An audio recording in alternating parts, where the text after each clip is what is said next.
जे व्यसन करतंय टाकलं पाहिजे. रोज वर्तमानपत्र कोण वाचतंय की हात वरती करा म्हणजे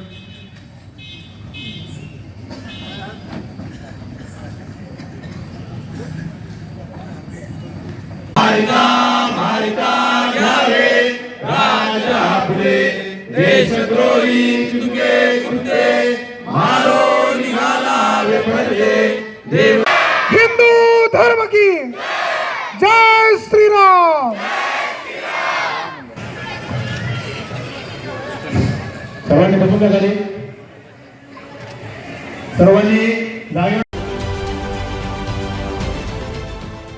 देश विदेशातील प्रत्येक घडामोडींचे लाईव्ह अपडेट मिळवण्यासाठी आता साम टीव्हीच्या सर्व सोशल मीडिया प्लॅटफॉर्मला लाईक, फॉलो आणि सबस्क्राईब करा. तसंच सर्व नोटिफिकेशनसाठी बेल आयकॉन प्रेस करायला विसरू नका.